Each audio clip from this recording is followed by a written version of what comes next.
Hi. I hope you just enjoyed a cup of coffee because, is it okay for translations? Okay. Because according to the tobacco industry, nicotine is no more addictive than coffee. Okay, so this is such a big subject. So I will go over a number of the burning issues as Dear Martin introduced me with. On the slide, this young man is 14 years old. He's from Manchester in England, and he's vaping. He's wearing a school uniform. He's about to go into school. This might seem an odd picture to show. Why would one child be vaping? Well, millions are now vaping. This particular story is not unusual.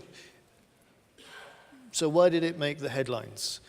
Originally, he became addicted to tobacco cigarettes and was smoking 10 a day. He started age about 13.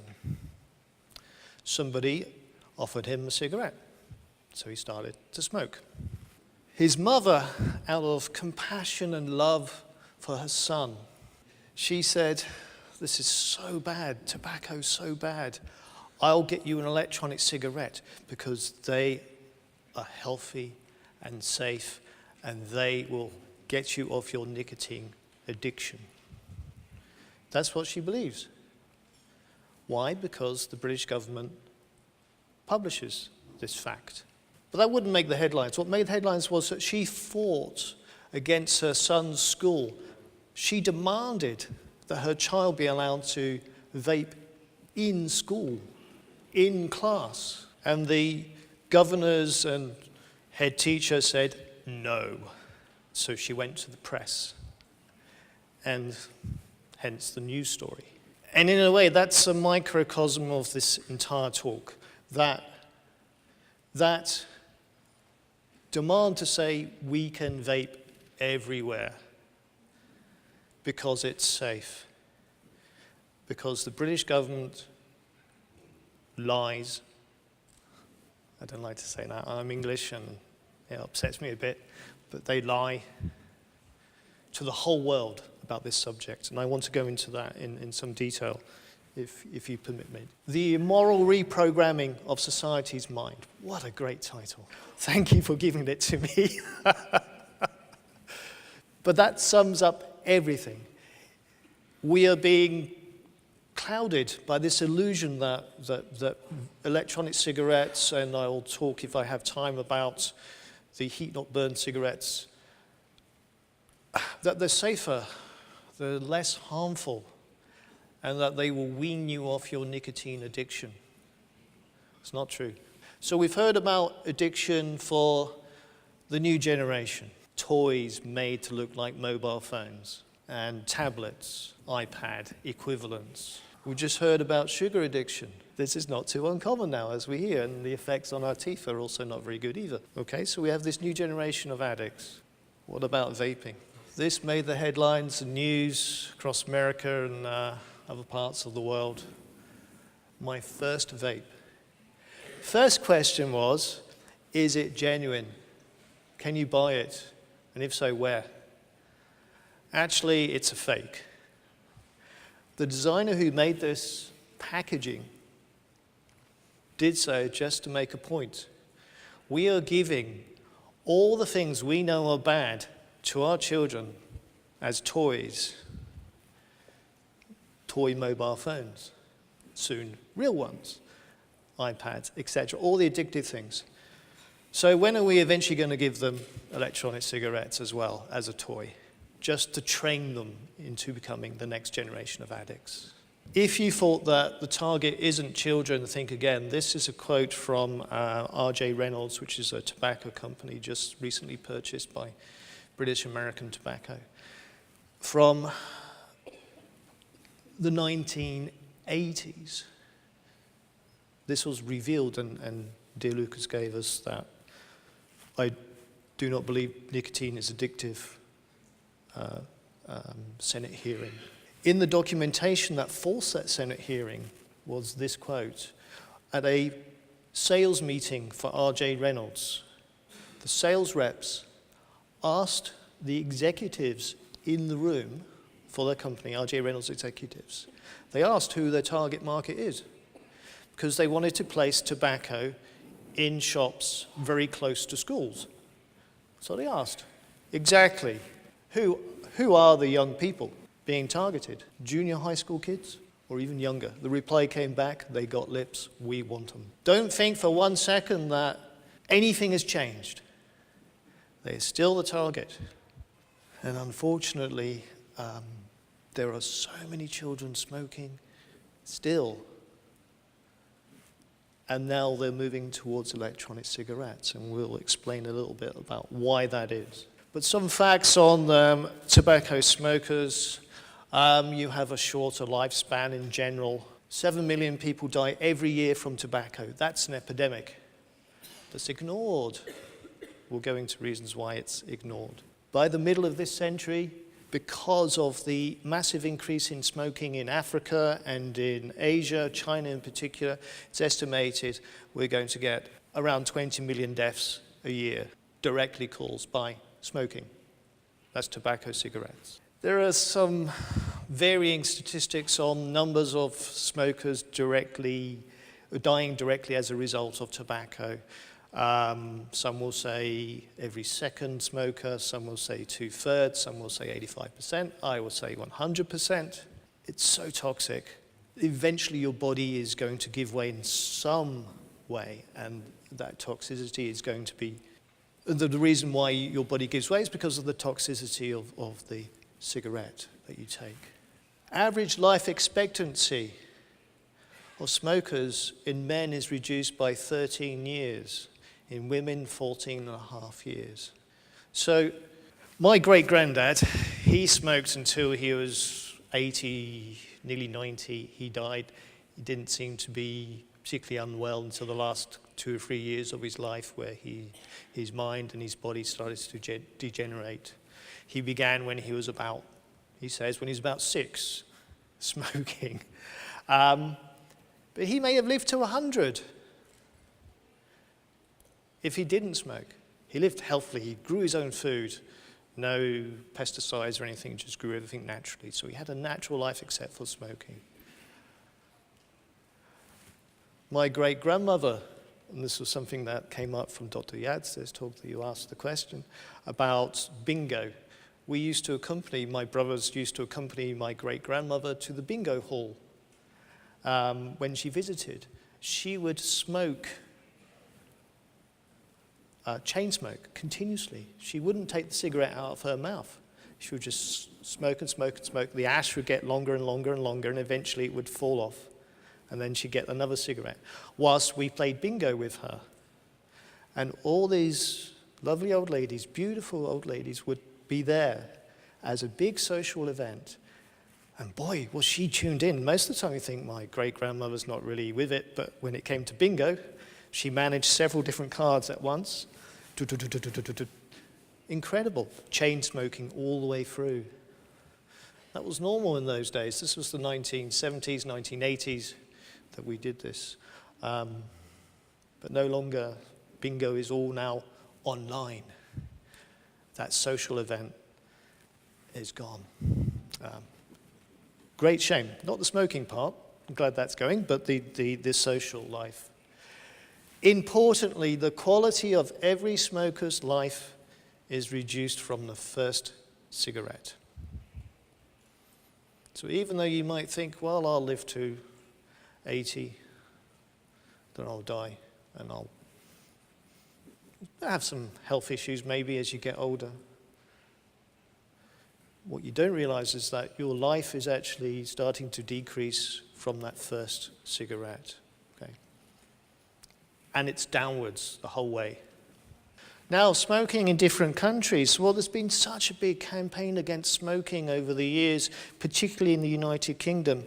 And still, about 20% of adults smoke in the UK. Germany, about 30%. Not very good, but I will explain why in a minute. Switzerland, 23%. But 50 years ago, we were looking at 50% of the population smoked. So it is coming down. Russia, 60% nearly for men, women 22%.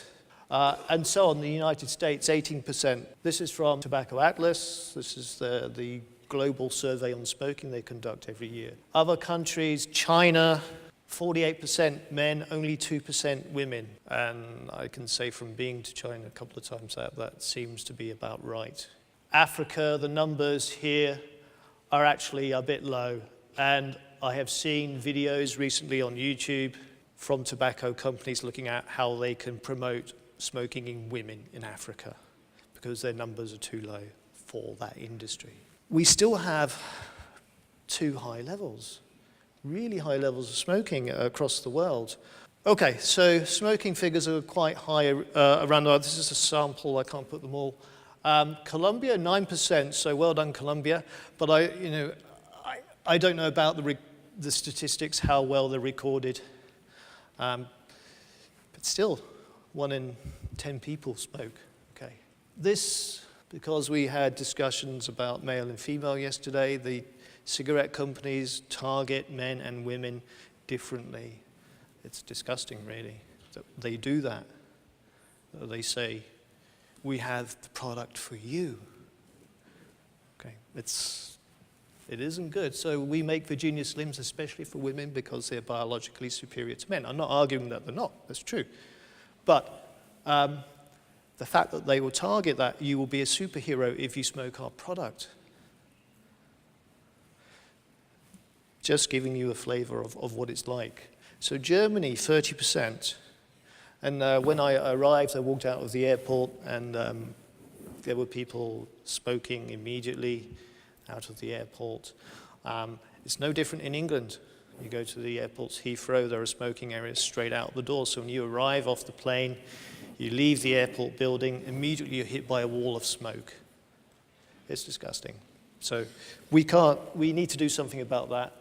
Big Tobacco, this is the industry. Big Tobacco controls the German scientific research and has done for many, many decades. What we have is the industry here. They create associations, they create research institutes which they control, they fund it, so researchers from universities go, they have research councils, and so many different things. Smoking and Health Limited, companies, laboratories about addiction, institutes of biological research, all funded by the industry.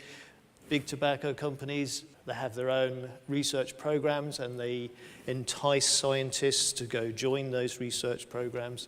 The scientists, of course, receive money because this is this business of science supporting industry. It's kind of vicious cycle. The industry has a product, it wants to sell the product, it knows it's bad in some respects. So it pays the scientists who need the research funding. The universities are judged. My university is a commercial enterprise. All universities really are. They're judged now by money, not by research. So it's the money you bring in that matters, not the output so much. And so they'll take money from those who offer it. It's the same in England. It's the same in pretty much every Western country, westernized country, I would say. It's no different. Okay. So you have scientists who do the research. They are gradually pushed towards, well, maybe it's not so bad as you think, really, especially when we go to the world of electronic cigarettes, which I'll talk about in a little bit. Those scientists then talk to the politicians, because those scientists, they're eminent professors in their field. They're directors of tobacco control departments in their universities. They will be asked to sit on government agencies to write policy for smoking, for sugar, and so on, for microwaves. And, of course, they're paid by the industry. So they will write policies that favor the industry and their products, and they will say things that, It's probably safe when we get to electronic cigarettes, or safer, okay? But the tobacco companies never say their product is safe. And we get that with microwave industry. They never say their product's safe. They pay the scientists to push the message onto the politicians to tell you it's safe. And that is part of that brainwashing of our minds that maybe it is safe, you know, because it's coming from politicians. But there was a survey done, a journalistic survey, Who Do You Trust in the UK, just last week, and the public trust the newspapers. They don't really trust social media, but at the bottom of the list, politicians. Don't trust the politicians. Okay. So real journalism is trusted, which is great.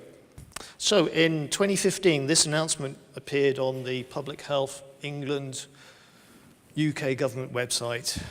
Electronic cigarettes are 95% safer than tobacco. For a small country, the UK, had a big impact around the world. So you see the electronic cigarette stores appearing, and they have signs outside saying 95% safer, or safer than tobacco. British government said so. They did the studies. It's proven.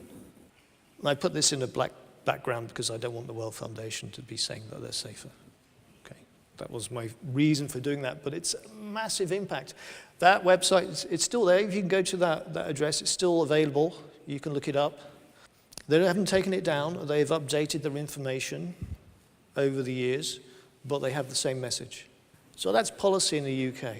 And I'll show you the publications that are available. You can download them. This is the one that has 113 pages of information about electronic cigarettes, a survey and meta-analysis of the publications on electronic cigarettes regarding health, effect, even consideration of the effect in society. Okay, and the lead author is Anne McNeil, professor from King's College in London. Then a few questions were asked in the newspapers, which we'll get to in a second. And so she wrote a rejoinder, which is basically saying, yes, what I did say originally is correct, and here's the evidence of it. So Professor Anne McNeil, Institute of Psychiatry, Psychology, and Neuroscience at the National Addiction Centre in London. Again, these are readily available. They have not been taken down. This is there for people to read. The House of Commons investigated electronic cigarettes from about the same time, 2015, through to this year, a 3-year study. They wanted a longitudinal study to look at the real effects of smoking and vaping. And guess what they said? E-cigarettes are substantially less harmful by about 95% than conventional cigarettes. In between that, these two publications, the Royal College of Physicians published a review in 2016 of electronic cigarettes, and they said exactly the same thing. They are 95% safer or more safe than that than tobacco. They also said that if the UK or anywhere in the world regulates electronic cigarettes, puts them under the same label as tobacco, then we will see a rise in tobacco smoking. Interesting. They said that. Why would they say that? Well, the author of this paper sits on the Royal College of Physicians Committee on Tobacco. So she has a strong influence on the Royal College and their opinion. Don't read this, please, but this is an excerpt from an article published in The Lancet, which is one of the leading medical journals in the world. And it questioned that 95% safer. And it looked at the 113-page report by Public Health England and said, you know what, you're basing your statement that is affecting the entire world on one study made by about 12 scientists, many of whom aren't really involved in tobacco, and they guessed. They just took a guess about how toxic electronic cigarettes are. And the scientists in the study actually said, they wrote, "We have no hard evidence of what we're saying is correct." So you have, they said, tobacco, they had a rating 100, deadly, 0, harmless. They put tobacco at 99.6%, deadly, electronic cigarettes 4%. So they said there's a 95% difference. Hence, 95% safer. That's the one study. This was published in The Lancet. It was picked up by the newspapers, who took it further because they had more investigative power. E-cigarette industry funded experts who ruled vaping is safe. Official advice is based on research. Scientists in the pay of manufacturers. I was a research scientist, but not in this industry, in a different industry, in the IT industry. And the industry wants to pay you to do work for them. So that was national headlines, but it didn't make a difference because that message did not change. How can we trust the people telling us these products are safe when they're paid by the industry? I'll get a bigger picture of this in a second. This was published in the British Medical Journal. They took this further. And I really would like you, if you can, just to make a note of this DOI. If you can look that up on the internet, that will take you to this paper. It exposes, it's short, it's only 2 pages. It exposes the corruption in the research industry for those who wrote this paper. So I'll give you a minute to write it down, then we'll move on to an expansion of what this actually says. This is a blow-up of that infographic. This is the paper, the estimating harm of nicotine that is being published as 95% safer. These are the individuals who wrote it. Dockrell, Martin Dockrell is the director of ASH, which is the campaign against smoking in the UK. They're all directly connected to e-cigarette industry, tobacco, Philip Morris, Global Tobacco Nicotine Forum, they are paid by them. Euroswiss Health is not a health company, it's a lobby company for the tobacco industry. Nicolife is e-cigarettes, Health Diplomatics, lobbyists for the tobacco industry. International Food and Beverage Alliance, they lobby for the tobacco industry. British American Tobacco, so they're all in the pay of the industry. Yet they still say the same thing, because this doesn't hit the headlines. It did actually hit the headlines, but the next headline comes and your attention span is taken away by the next headline, and you forget about it. Now the parliamentary review, this is Norman Lamb, a lovely man, the MP for Norfolk. He went on public television, BBC, and cried, and he said electronic cigarettes are so good. His son's a smoker, and he went to electronic cigarettes. And so he used that case. He really believes that they're good. He's the director of the Science and Technology Committee and directs the parliamentary group on e-cigarettes. He has strong relationships. UKVIA is the United Kingdom Vaping Industry Association. It's the lobby group for vaping and big tobacco. He talks to them, they talk to him, he has dinner with them, he's influenced by them. Mark Palsey, MP, chairman of this all-parliamentary group on e-cigarettes. This is supposed to be completely impartial. They look at every aspect of the science. They call in experts from everywhere. But he promotes Japan Tobacco International openly. He advertises for them. He doesn't hide it. Another MP received gifts from the tobacco industry. Japan Tobacco can't sell e-cigarettes in Japan. There's no market for them, and most of them are banned. But they have a big interest in selling into the United Kingdom. UKVIA the Vaping Industry Association acted as the secretariat. So it means that they governed and directed how this entire review was done. So it's corrupt, all of it. You can't trust any of it coming out of the politicians. This was all published in the newspapers. All these connections. Why are they saying, why are the politicians really saying these things? No, yeah, they're advised, and they go with their advisors. They think that the advisors know what they're doing. But when they openly say we take money from the industry, then we have to rethink what they tell us. And we have to show them the way. So over the years, there's been a massive increase in vaping from about 7 million all the way up to 41, 42 million. A huge increase since this product has really hit the market.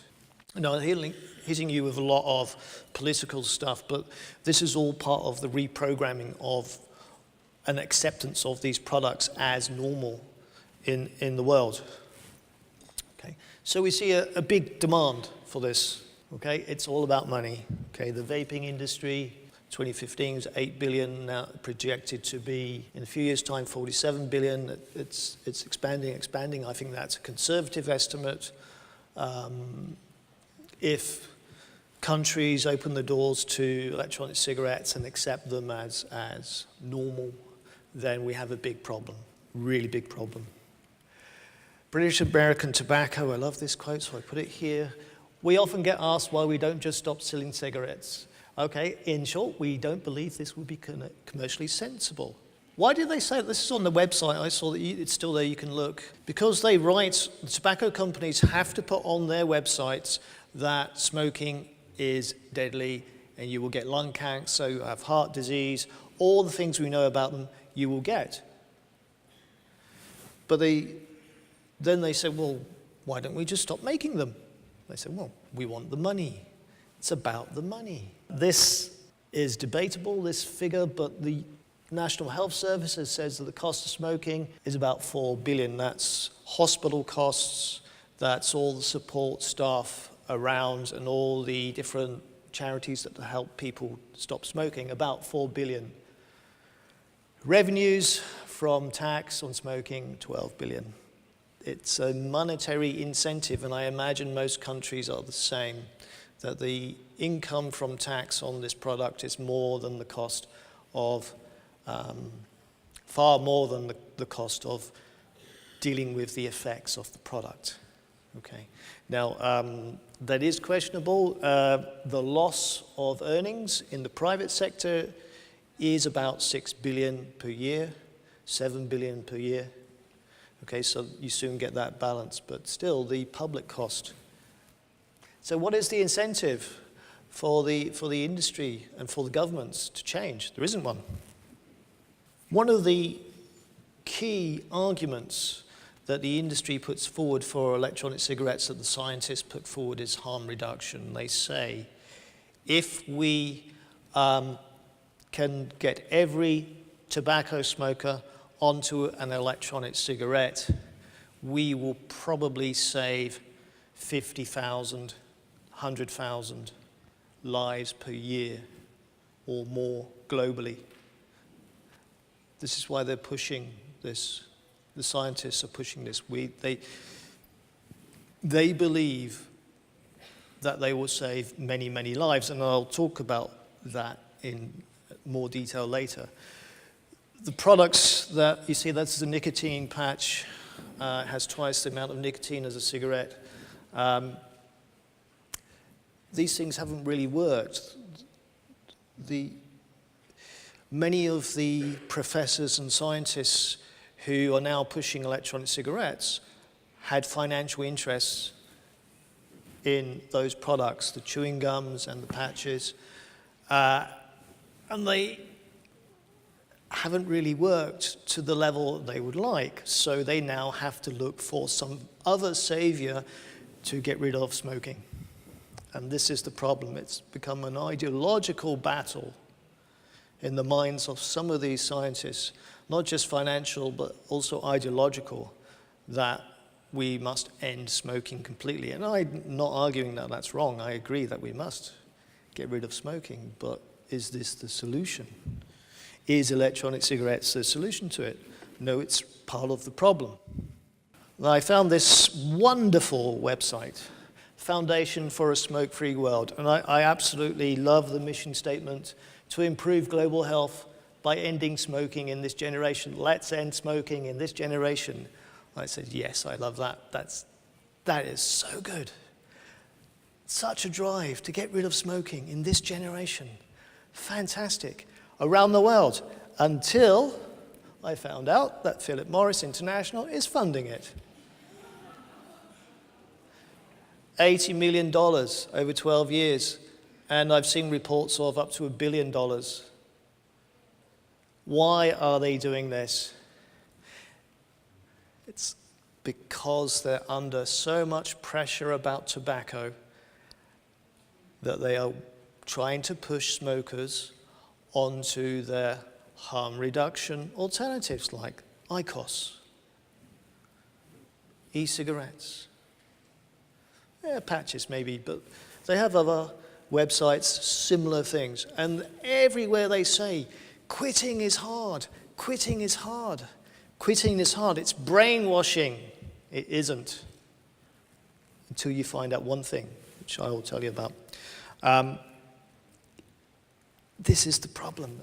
And then they say, okay, we know it's hard, so try alternative products. But there's so much of this promotion of alternatives, alternative nicotine delivery systems. And we'll talk about IQOS in detail in a little bit. I know it's a big problem in Switzerland. In Japan, they don't have electronic cigarettes, they have IQOS. And Philip Morris's CEO, the executive director, is trying to promote this product in other countries around that region. And he said that he's not worried about the nations like the Philippines because they don't really care about health when it comes to tobacco, so they can have tobacco. It's disgusting that he would say that, but that's their mentality. It's money. It's money. So this is from Philip Morris's website, the equation for the mathematicians here. And they say potential. They don't say harm reduction. They put potential as their word because they let the scientists and the governments say harm reduction and make it a declarative statement. Here they say maybe because we don't want to get sued. Okay. The goal is this harm reduction in the population of smokers, and the way they do that is to promote the product as less risky, provided that the smoker is satisfied with the taste and feel of the product itself. Okay, so what they're trying to get this equation in balance. So do I go away from cigarettes to vaping? Do I abandon cigarettes and vape? Do I abandon cigarettes and go to IQOS? What is the success rate of that complete switch? Now, if you listen to my government, they will say very high. But statistics from elsewhere say very low. Of 1,000 smokers who took up e-cigarettes, in order to quit tobacco in 2014, 84% kept smoking. And this is I'll talk about Alan Carr in a bit. This is a common statistic found across every country where electronic cigarettes have been introduced. Smokers take them, they're suspicious, they know that they're harmful. All the studies show from smokers, they understand that they're harmful, and they use them when they can't smoke. They use them in places where they're not allowed to smoke. And this is becoming, particularly in England, a very big problem because the National Health Service has a policy on smoking. It's just introduced, and a part of that policy states that electronic cigarettes should be used everywhere. There should be no restriction on electronic cigarette usage. And it's down to that Anne McNeil and Peter Hayek and others who put that message out based on a fallacy of paper that they knew had no evidence to back up what they were saying. Let's have a commercial break for a minute. Spot the difference game now. So Here's one picture. Can you spot the difference? Let's go back. He's wearing a hat. What other difference is there, really? Not much. Marlboro Man, 5 Marlboro Men. I knew one of them for Spain. I worked with him, an Englishman. I presume he's still alive, but he didn't look very well at the time. This was 20 years ago. All the Marlboro Men in adverts in America have died from smoking. Electronic cigarettes promoting exactly the same image. This is from a movie, Katharine Hepburn, Breakfast at Tiffany's, 1961. This movie came out. Electronic cigarette. Spot the difference. It's mimicking that iconic image, although she's smoking, of this beautiful young lady at the time, actress, famous movie, and they mimic it. This is one of the most problematic issues with vaping, is that the vaping industry is the tobacco industry, and they are copying what they were doing in the 60s, 70s, 80s, 90s. They are promoting in exactly the same way to attract younger generations, to look at the ruggedness and the individuality of the free spirit of the man who is there, but he's smoking, and the electronic cigarette, the same thing, and then the beautiful young lady, the actress Katharine Hepburn in that movie, and then to this young lady, copycat, exact copycat. So I hope you spotted the difference between the pictures. Now, let's talk a bit more about vaping in detail. That steam, it's like a steam train. That's all in his lungs. There is a sport called cloud chasing, which I won't go into, but they try and vape as much into their lungs and blow huge clouds out, and the distance they cover is measured, and then they win a trophy. It's insane, right? It's crazy. But he says, this is from YouTube. I like YouTube, probably too much. He says that it's an art and it takes time to modify the electronic cigarette device that you need, and you have to build up your lung capacity to do it. But what's going into him? All that. And he says it's safe because that's what they've been told. So let's talk about a wonderful product called Juul. It's not really wonderful, but teenagers are thinking it is. This is not flash drive, USB stick. It's an electronic cigarette, but it looks like a flash drive. That's part of the digital addiction from this age. Technical addiction to gadgets. We train our babies to have these toy mobile phones. Schools train them to have all the gadgets. Everything is high tech. Maths you have to do online. You can't do it on pen and paper and a book anymore. It's seriously wrong. And teenagers trust technology because they grow up with high tech. And so they just presume it's okay. The advertisement, again for Juul, attractive young lady, almost erotic in the way she's vaping this cloud of whatever it is out of her. We'll go into what it is in a minute. Juul is a new generation electronic cigarette. It absolutely took over the American market. It's for sale in the United Kingdom. It's for sale, I'm not sure where in Europe, maybe in Germany, I'm not sure, but certainly it's for sale in other parts of the world. And it looks quite like a cool device until you find out what it actually is. Some more marketing. I'll show you a few images of how they're promoting this product. So this is an attractive young lady dancing or getting her fix, built to satisfy. Smoking evolved. So the purpose of this Juul was to wipe out the tobacco industry.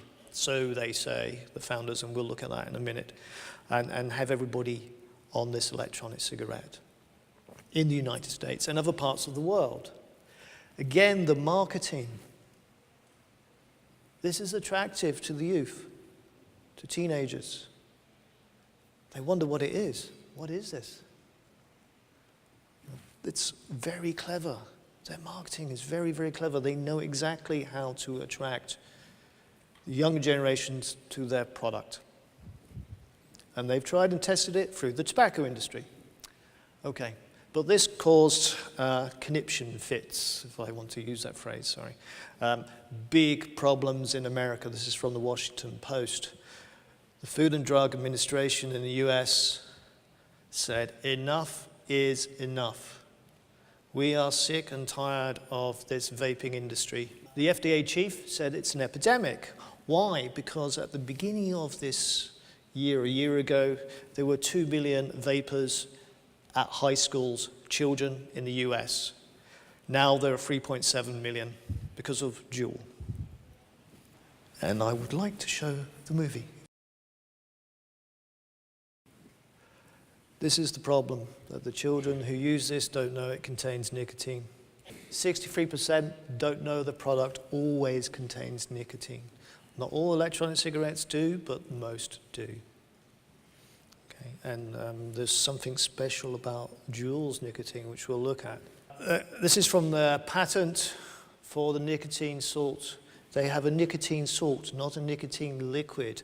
And it's a very important difference. The top curve is a standard cigarette nicotine hit into the blood. This lowest one is a standard e-cigarette, not Juul. This curve is Juul's nicotine hit. It is a huge amount of nicotine compared to your average electronic cigarette. This is why children are getting so addicted to this product. It's a nicotine salt. I don't want you to read this. This here is from the patent of ingredients for the nicotine salt from Juul. They patented this. These are all the toxic effects of the ingredients that I wrote down from the chemistry book I had. So they very carefully patented their product. So I kind of got really curious, what is a nicotine salt exactly? I found in 1948 a paper published about toxicity of nicotinium salts, which is nicotine salt, and related compounds by injection. It's an insecticide. It's the precursor to neonicotinoids. They used nicotine as an insecticide to kill insects in the 40s, but it wasn't very successful because nicotine was quite volatile as a compound on the skin of insects. So they created ways in which they could make it more robust and stable. Nicotine is an alkaloid. To make it a salt, you add an acid. And then that delivery of nicotine is much more reliable. And this was patented in 1949 as an insecticide. I'm not stating this is fact, I'm just saying this is what I found. I don't know if what we have is in Juul, the nicotine salt, is the same kind of thing. Is it follow the same process of creating an insecticide? This is an open question, and maybe a chemist can correct me, but this is from my own research and asking some health experts. We're not entirely sure what we found. So it's open to question. So what is the toxicity? No mother wants their child to smoke or to vape, but they think vaping might be safer. They're ingesting nicotine into their body. Nicotine's used as an insecticide. As a salt, it's used to get into your bloodstream faster and a bigger hit than a normal electronic cigarette. So Juul have a very special way of delivering the nicotine. So this is my question. Are you inhaling an insecticide? I put it out there. Okay, but the problem is perception that the children who use this don't think it's dangerous, thanks to the British government's publication of 95% safe, or safer than tobacco. These are the flavors from Juul, which we just looked at. About 80% of youth see no problem in the use of e-cigarettes. We have to change that perception. I'll get onto that shortly. I know I'm running out of time here, but I'll get through what I can. But they are being sued, Juul, by teenagers, well, by the parents of teenagers who are addicted to their product. And this product's liability action arises out of the design, manufacturing, and distribution of dual e-cigarettes and their pods, which contain 3 times more nicotine than is necessary to satisfy the nicotine cravings of an adult smoker, and to deliver these extreme doses of nicotine in an aerosoled vapor that is intentionally designed to taste like candy. I could end there, really. That says it all, doesn't it? But we move on quickly. So the ingredients, I don't have time to go through the list. I showed this 2 years ago. But the growing number of toxins in electronic cigarette vapor that's inhaled, many carcinogens, many that cause irritation, lead, vaping lead causes behavioral problems, hyperactivity, different kinds of nicotine, freebase, which is the normal liquid. If a toddler eats the capsule, it will kill them. It's happened, unfortunately. The poison centers in the US are saying there's a huge number of poisonings because of the nicotine liquids in animals as well, and pets. And so the list goes on. So I spoke to a junior doctor a few weeks ago, and she said that cigarettes are far worse than electronic cigarettes because they have hundreds of known carcinogens. And I said, well, how many do you need to get sick? You know, how many do you really have to take into your body? You know, is it okay to take 30 or 40 or 50 as opposed to hundreds? What's the difference? You're still going to get sick. And secondhand vaping is a fact.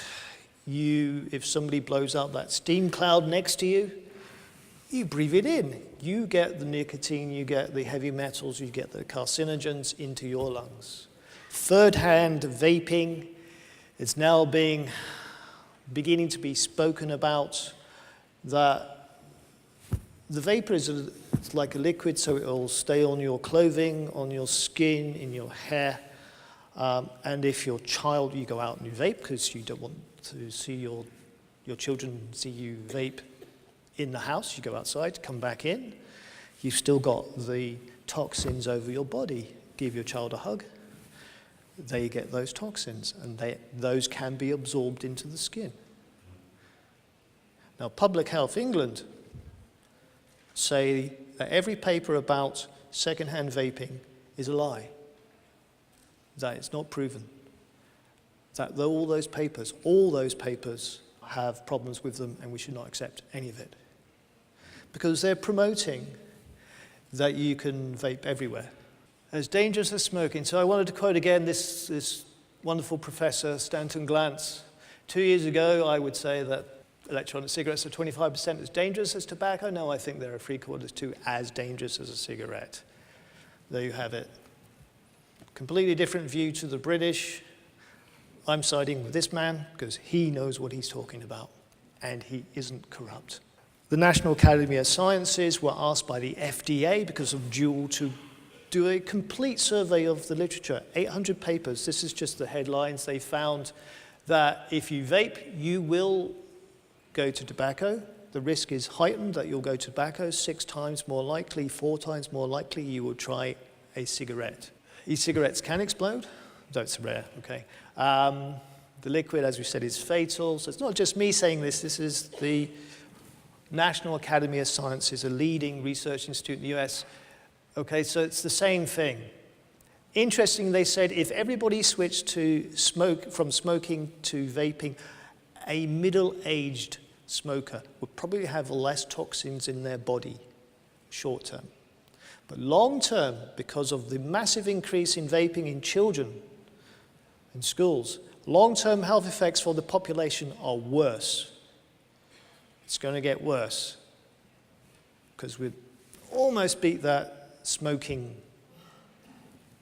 monster. Is it better? No. That's the answer. No, it isn't. This is what it is. It's a stick of dust, tobacco dust, which gets heated up to a temperature and creates a vapor cloud which you inhale like tobacco. The industry's research says it's 90 to 95% safer than tobacco. This is the industry, Philip Morris. They say it's almost the same in terms of breathing air for getting emphysema.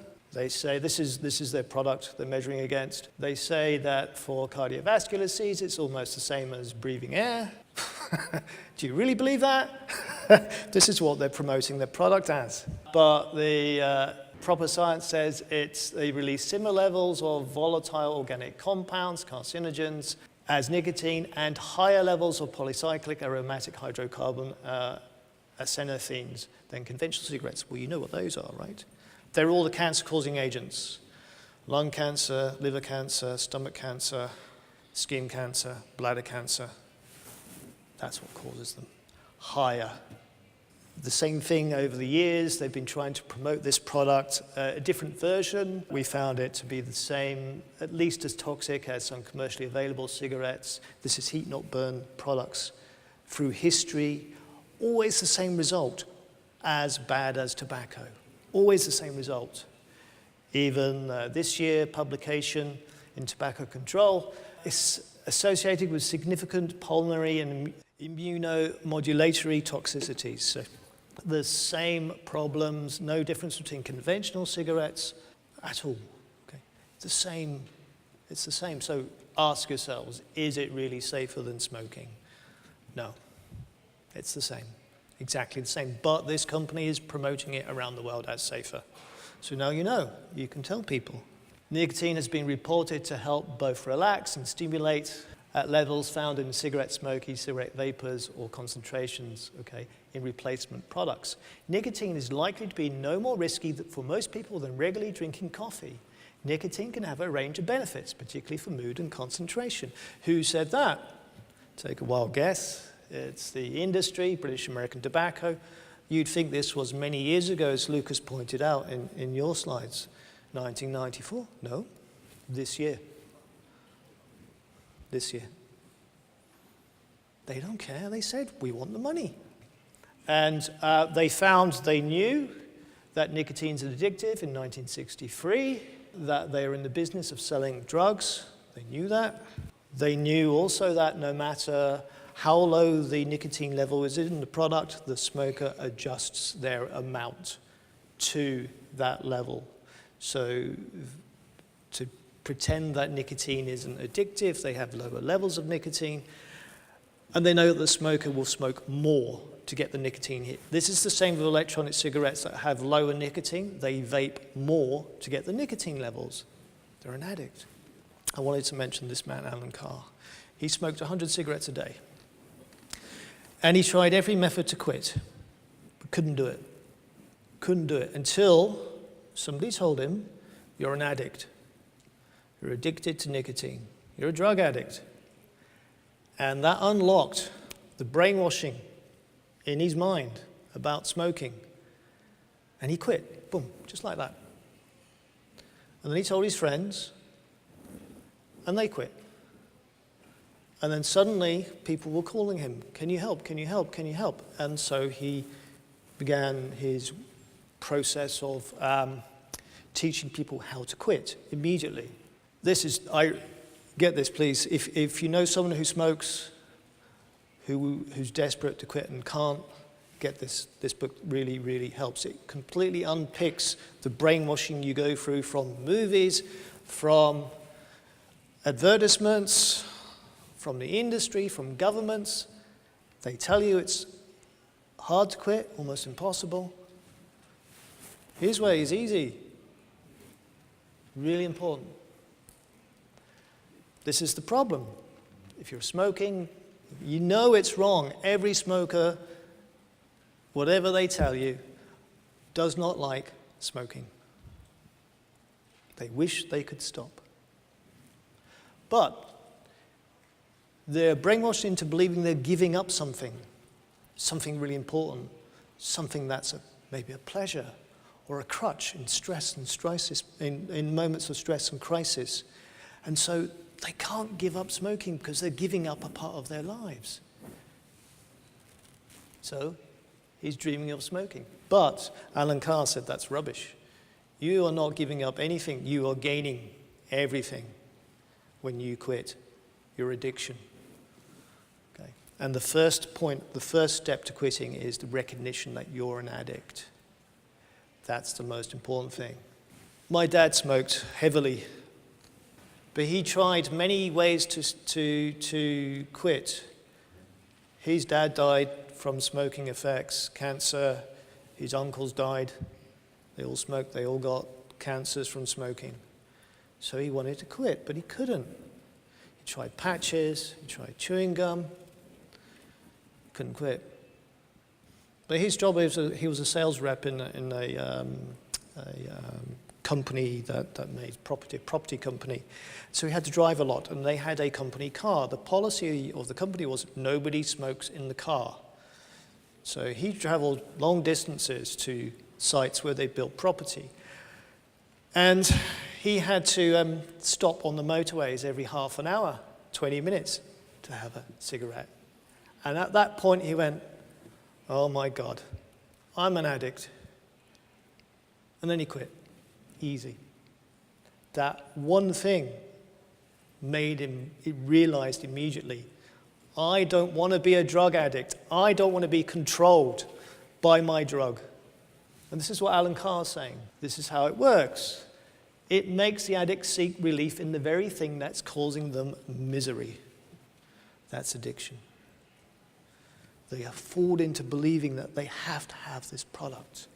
And I want just one more thing before we finish. It's most people who smoke say they do it because it helps them relax in stressful times. Some say they look forward to their first cigarette. And so it's a pleasure, but really they are controlled by that. Even if you smoke one a day, if you don't have your one a day, you go crazy for your cigarette. Okay? And I've been with smokers, friends of mine, who were down to the last cigarette in their packet and were tearing their hair out. Where can I find a tobacconist to buy tobacco? Really desperate. Cigarettes are addictive, okay? The only reason you smoke is to relieve the empty, insecure feeling of withdrawal from the previous cigarette. You don't get a high from nicotine. People say they get a high. You don't. You don't. But you get all the toxins in the cigarette that start to make your body suffer. And so what can I do to get rid of this suffering, this crawling inside of me? I'll have a smoke. And then that nicotine affects the dopamine release in your brain, and then it's not really a high, it's just relieving that stress from within. Alan Carr said there are two monsters of nicotine, and this is what was mentioned yesterday. The physical monster is only 1% of the problem. The big is the mental and the emotional problem. When you think about wanting to smoke, your thoughts, as we've heard this week, are going out there and are attracting like thoughts. And that energy is coming to, yes, smoke. That is the smoking monster that Alan Carr identified. And he said, if you can switch off that brainwashing from the big monster and say, I'm an addict, I don't need this. I know it's not doing me any good. I know I am being poisoned, and I can switch it off because I now know what I am and I know what that monster, that entity is. I can cut it off. And the physical withdrawal, you may have a day, maybe two, of minor suffering you won't even notice, because when you have your last cigarette, and his program allows you to smoke up until the very end of the program. Now you got to your last cigarette, and you can joyously, he says smoke it, because you know it's your last one. And then you live your life brand new from that very second you quit. Don't avoid other smokers because you're running in fear. It's still a crutch. You're holding on to something. Face up to it and say, I don't smoke anymore, but you go ahead. No, I don't want it. And be happy in that and rejoice in it. That's the key. It's not difficult to quit if you disconnect that big monster The little monster will go, I need something, and that pulls the big monster to you, that smoking entity. But he said, okay, stop the brainwashing. So the success rates, just very briefly, this is over 12 months. In his book, he says about 80% doctors who write in his book as testimonials say 80% success rate. Independently, I've seen 53%, so I'm being conservative here. That's after 12 months that they followed up after a year. Willpower, the patches and it's really hard, but you can do it. 4%, tobacco industry says that because they want you to vape. Okay, 20%, this is from the United Kingdom. Every October they have a month called Stoptober, which is Stop Smoking in October. A whole month of trying to quit. They have TV programs and celebrities who smoke, who give up. And they found that on average, 20% of those who enter this will stop for 1 month. They don't follow up the statistics after that month. But there's a problem with it now because they now say that instead of quitting, you can vape instead. So they take up vaping. So that's the problem. So much more successful. What can we do? Many levels of change, globally, locally, local, and you, okay? We need to rethink how we live, remodify our behavior, okay? And love life, as Dr. Schweitzer wrote about. It's so important to love. And for those who smoke, to know that they're loved too. To not push them in corners. As Dr. Iadze said yesterday, treat them with respect. I don't respect what they're doing to themselves, but I respect the person, love the person. It's so vital. So important that we change the consciousness of the world. I started this petition in a couple of days ago in England. A government petition to ban electronic cigarettes from public display because you go into shops, they're on the counters right next to the toys and the sweets, and you got your electronic cigarettes. Treat them like tobacco, stick them in behind a closed door so you can't see them. So I need 100,000. Education is so important for children. I'll take questions in a minute if that's okay. Talk to your children. Who do they play with? Who are their friends? My son's best friend, his dad sells electronic cigarettes as a business on eBay. I don't want to split their friendship up, but if the parents smoke and he vapes, now he was a heavy smoker, the child is most likely to follow suit. So they're going to different schools when they go to high school, so I'm kind of glad of that. Effect. But be very careful. Educate your schools. I will say something about that in a second. How you do that. Educate your local government. And in writing letters, we've heard that it's so powerful. If you write to these people, we want to remove the demand for this product. We have to do it. We can do it together. Okay? What's happened? San Francisco just banned flavors of electronic cigarettes.